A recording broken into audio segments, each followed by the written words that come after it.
I don't have to. All right. Good afternoon.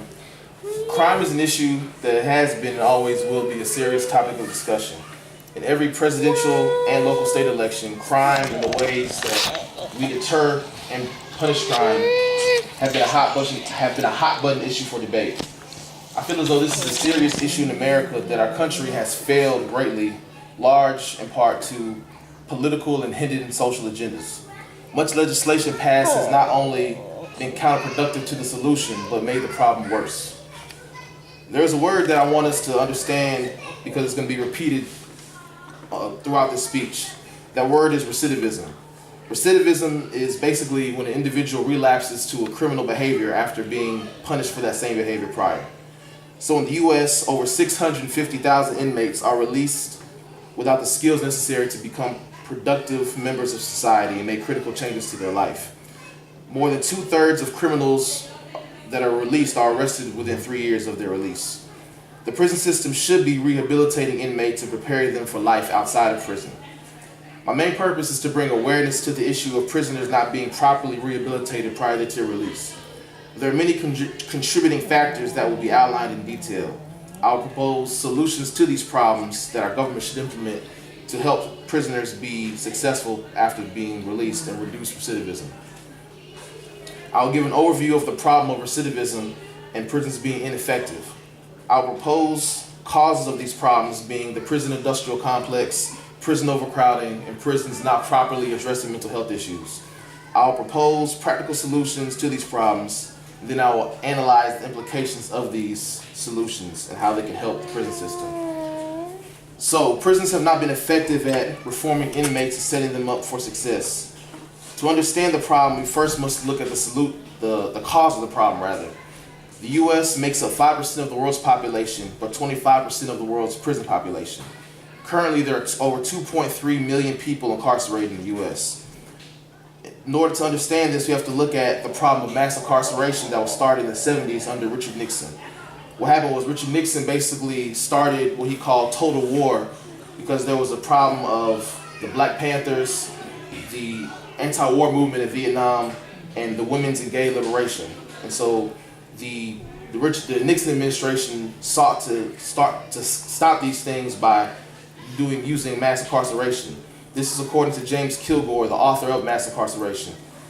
Then this was also continued by Ronald Reagan when he started his war on drugs. So basically in the 80s, what happened, there was an influx of drug problems with crack and cocaine, but we saw crack being prevalent in one set of neighborhoods and cocaine being prevalent in another set of neighborhoods. So basically there were stiffer and harsher penalties for crack possession as opposed to cocaine possession, which caused an influx of prisoners of a certain demographic, being Black and Latino, being thrown in prison for minor petty drug charges. So in 1985, the prison population rose to 759,000. So then we fast forward to 1990, where the prison population was 1,179,200. And so the Clinton administration made this problem worse with the Three Strikes Law. The Three Strikes Law basically said 3 strikes and you're out. And so you had a lot of people who had minor petty drug convictions being thrown in prison for a lengthy amount of time due to the 3 Strikes Law. And then Clinton also implemented the mandatory minimums, which basically called for mandatory minimum sentences for minor drug charges, and truth in sentencing, which basically said that people had to serve 85% of their time. So right now we see this a setup where people are being unsuccessful because they're being thrown in prison for minor drug charges. And so then we have to look at what's called the prison industrial complex. So the prison industrial complex is basically the rapid explosion of inmate population due to political influence of for-profit, privately owned prisons. The first privately owned prison in the U.S. was CCA, Corrections Corporation of America. CCA generated over $1.5 billion last year off of free labor, because basically CCA gets contracts with private companies who want to manufacture their products using free labor in prisons. And so basically CCA makes contracts with states to fill their prisons up. And so the states have an obligation to keep their prisons up to a 90% capacity. And CCA and GEO are the 2 largest for-profit prison companies. Henry Whittle, he owns 650,000 shares of CCA. that are worth around $25 million. So this is a very profitable business. And private prisons basically have contracts with companies.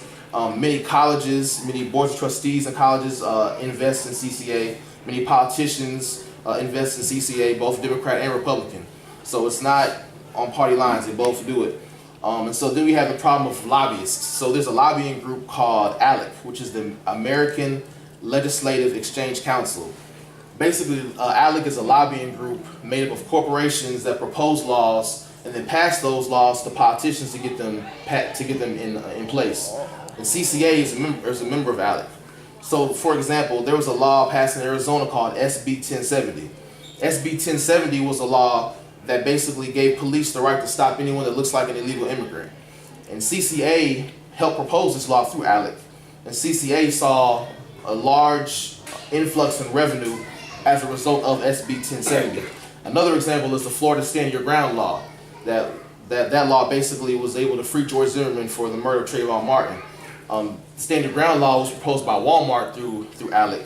And basically Walmart wanted a way to generate more income from their guns, so they passed a law that would allow people to stand their ground from using guns, which caused the gun sales in Florida to rise.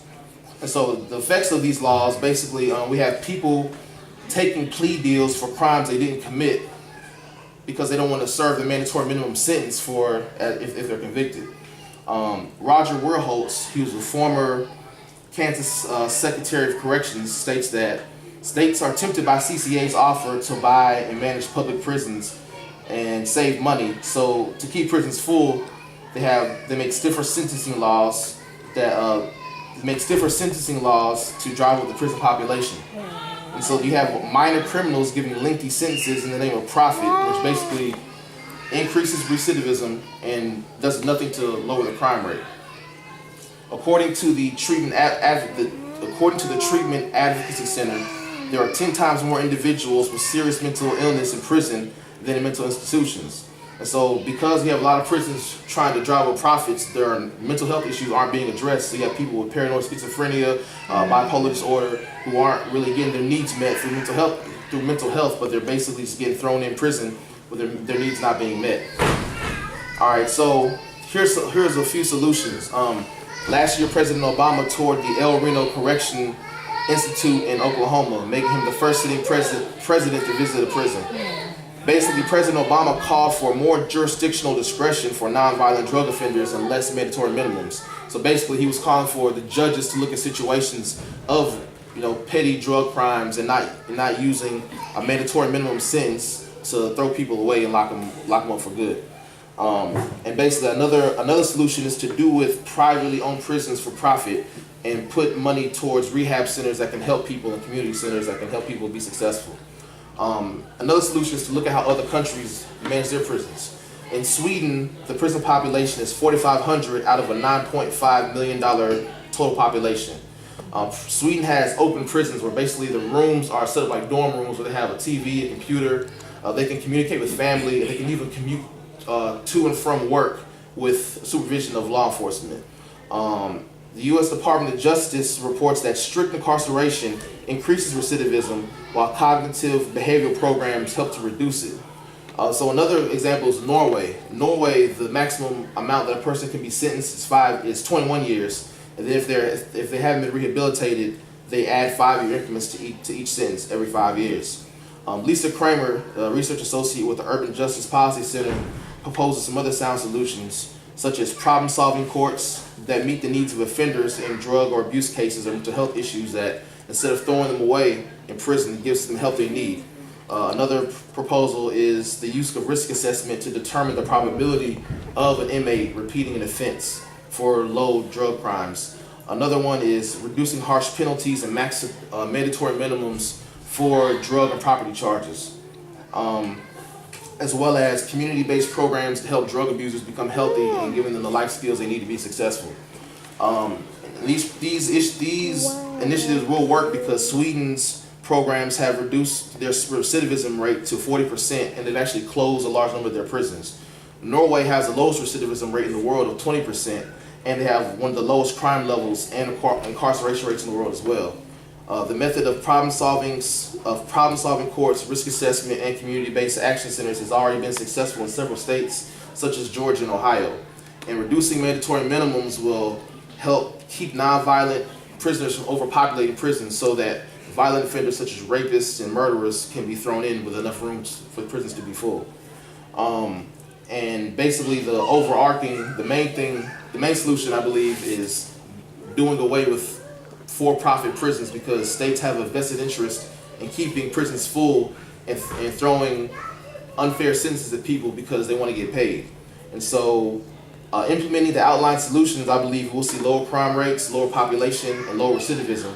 And if we don't change this trend, we'll see increased crime rate, increased overcrowding, and higher recidivism. So in conclusion, I believe that the main problem to the issue of prisoners not being successful after release are private prisons and imposing mandatory minimums. And I believe that with the right people in place in office to change the system, that this can be lowered and people will see more successful people being released from prison. And that can be an asset to society. Thank you for your time. Amen.